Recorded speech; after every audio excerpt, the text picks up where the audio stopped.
So here we are, H3 Languages Spanish, and this video is all about your family and how to give descriptions. Okay, next section. So knowledge check. You should be able to answer these questions, and hopefully you'll all be putting a little circle around our smiley face here to show that you knew everything. Have a look at the words underneath. What kind of words are they and what are they used for? Why are they important in Spanish and what do you need to think about when you use them? Okay, let's have a look. Animado, práctico, peligroso, popular, divertido, simpático, fácil, necesario, precioso, rápido, cómodo and útil. Well, the first thing we know about all of those words is they are all adjectives. Okay, so what kind of words are they? They're adjectives. What are they used for? Well, what do we use adjectives for? We use them to describe things. Why are they important in Spanish? Now, the reason they're important in Spanish is because they change. And what do you need to think about when you use them? That when they change, it is because they are either describing a feminine or a masculine thing. So they change depending on whether the thing they are describing is masculine or feminine. If you got most of those points, give yourself a nice little tick next to our smiley face to show that your knowledge is still there. Okay, now can you translate them? Let's have a look. Animado, you should have animated or lively. Práctico, practical. Peligroso, dangerous. Popular, popular. Divertido, funny or entertaining. Simpático, nice. Fácil is easy. Necesario, necessary. Precioso, beautiful. Rápido, fast or quick. Cómodo, comfortable. And útil, useful. Okay, make sure that you've got them translated correctly. Give them a tick, fill them in if there are any that you missed out. Okay, we're going to practice talking about our family. So we need to remind ourselves of the family vocabulary too. So can you translate these? Well, you probably will be able to translate all of these ones in our La Familia box. They're all Year 7 style words. But then we have slightly more extended words down the right hand side which might be new. So let's start over here with our familiar vocab, La Familia. Abuelo is our grandfather. Abuela, grandmother.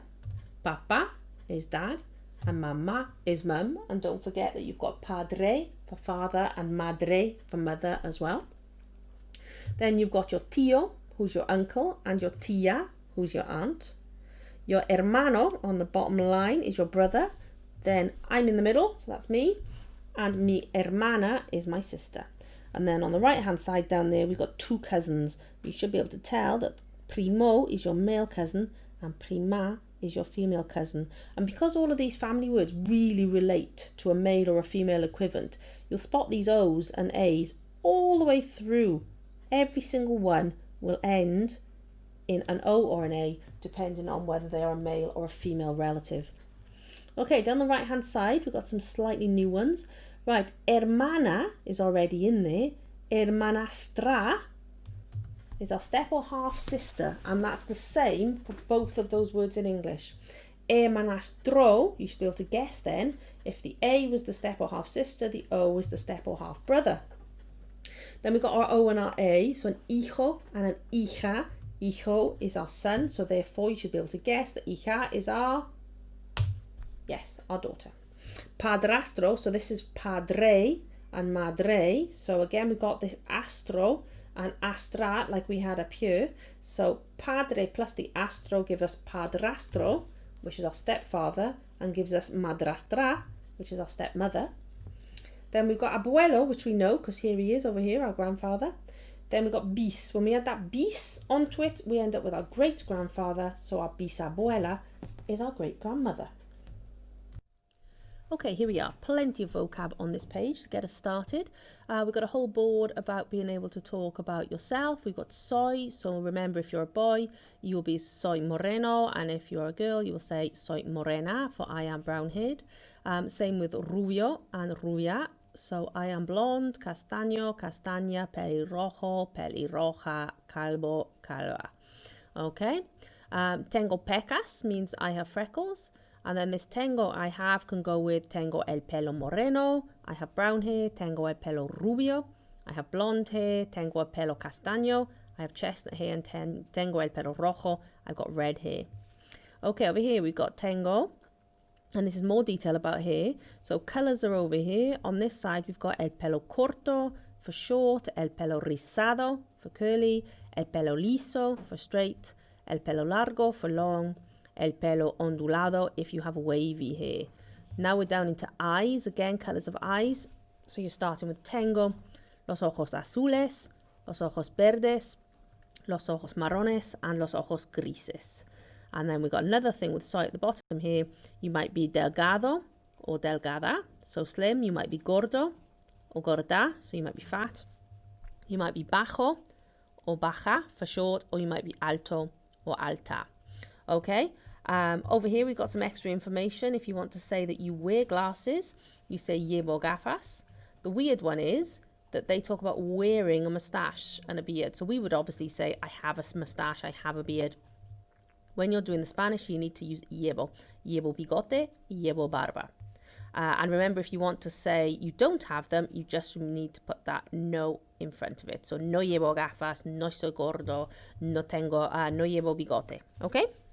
Down the bottom, we've just got a little bit of information how to give you nationality. So you'd say soy español or soy española, soy mexicano, soy mexicana, soy británico, soy británica, soy inglés, soy inglesa, soy galés, soy galesa, or soy escocés, soy escocesa. And remember that you're going to need the right part of the verb. So have a look. You've got tengo for I have. You've got tiene for he has or she has. Then you've got soy for I am, es for he or she is, llevo for I wear, and lleva for he or she wears. So let's see what we can do with those then, shall we? Okay, how are we going to say my sister is funny? Now, funny was on our previous slide and it was divertido, but we're talking about my sister. Pause me if you need a little minute to think about this, then write down how you think you would say my sister is funny. Okay, mi hermana, so she's obviously feminine. Mi hermana es divertida. Don't forget that A on the end. Good, what about this one? My father is very practical and lively. So practical and lively are on your other slides, and you need to add in the word very. So pause me if you need a minute. Okay, you should have mi padre es muy práctico, and this time we're ending in O because your father's masculine, y animado, and remembering that our word for very is muy. Okay, my mother has, so don't forget that he or she has needs to be tiene, short chestnut hair and brown eyes. Pause me if you need to think about it. Okay, you should have mi madre tiene el pelo moreno corto y los ojos marrones. So remember that it's el pelo moreno corto, and because we are los ojos, we need to be marrones. Okay, my grandfather is bald and he wears glasses and has a beard. Okay, you should have mi abuelo. So he's masculine. So he's mi abuelo, so he needs to be calvo. We need lleva because it's he wears. Lleva gafas y una barba, which is weird for us. He wears glasses and a beard, but he does wear a beard in Spanish. Okay, have a go at the next one. Now we're going to learn how to say whether you get on with somebody or don't get on with somebody. You can use me llevo bien con, I get on well with. So this little girl here, I'm guessing, would be saying me llevo bien con mi madre.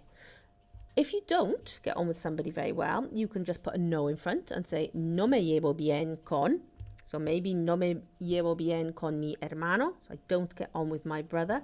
And if it's worse than that, if you get on badly with somebody, you could change it and just put, instead of me llevo bien, you could say me llevo mal con. I get on badly with. Maybe you get on badly, me llevo mal con mi hermanastra. Hopefully from the previous slide, you remember that that is your stepsister or your half-sister. Okay. So let's have a look what we've got. Make sure that you've had a go at this before you listen to this explanation, and then you can just add in any corrections or extra information that you didn't get. Okay, I have two siblings, one brother and one sister. Nice easy start for us. Tengo dos hermanos, un hermano y una hermana. So you just need to concentrate. Correct form of tener I have there, tengo un hermano and una hermana. Okay, Next bit, my brother is older than me and my sister is younger than me. I get on well with my siblings.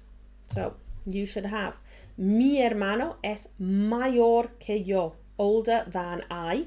Y mi hermana es menor que yo, younger than I. Okay? And then we've got me llevo bien con, which is what we just explained. Me llevo bien con, and in this case it's my siblings, mis hermanos. So it's just our little plural there for hermano and hermanas. Okay, next bit. My brother has short, straight brown hair and brown eyes. He doesn't wear glasses. My sister has long, straight brown hair and brown eyes. My sister wears glasses when she studies. Let's have a look.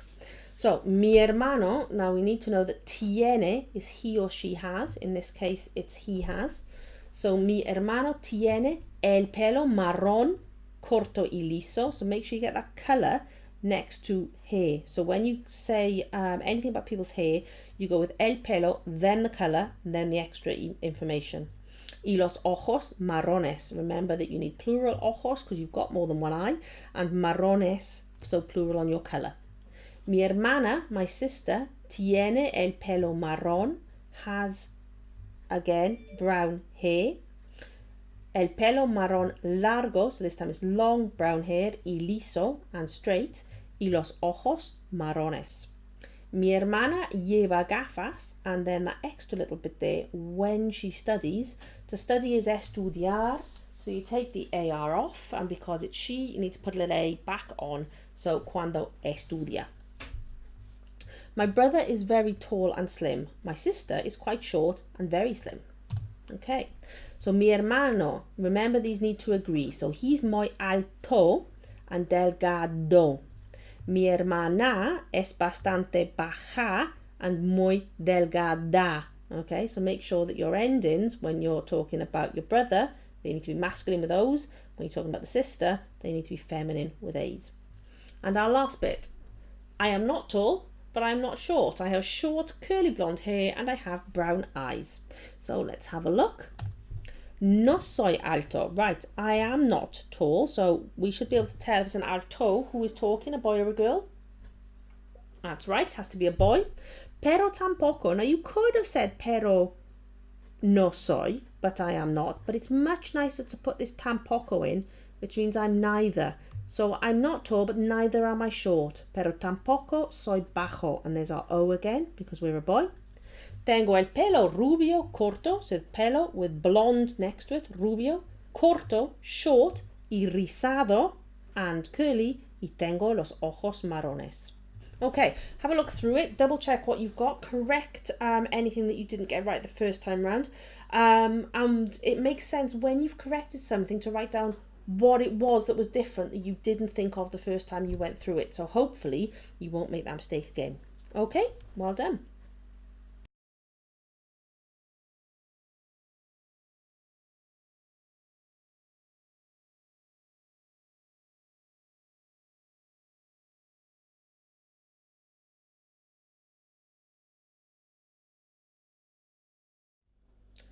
Okay, on the basis of our translation, what went well and what would be even better.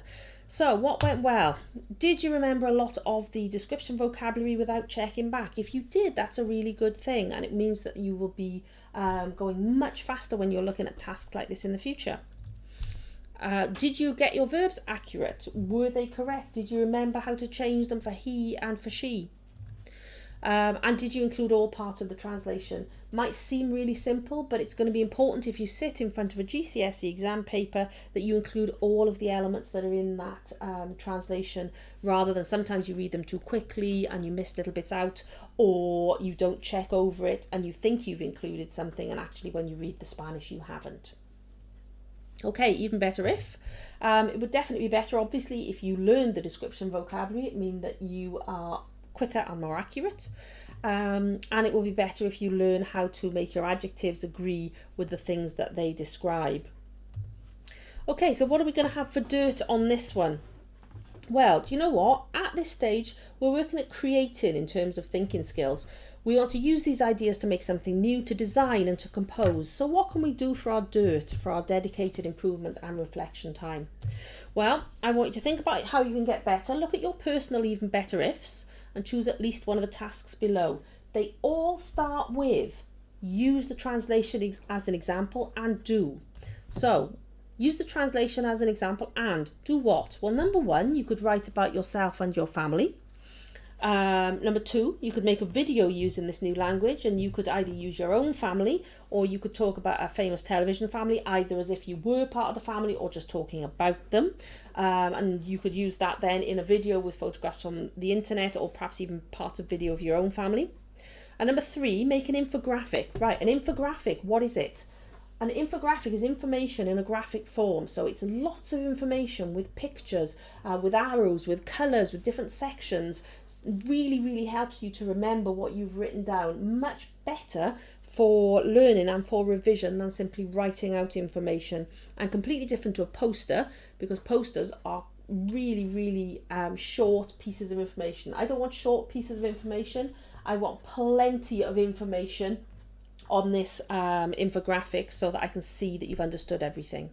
So you could make an infographic about at least one famous family. You can write as if you're a member of the family, or you could talk about them from the outside, and then you'd be concentrating a lot more on using él and ella for he and she.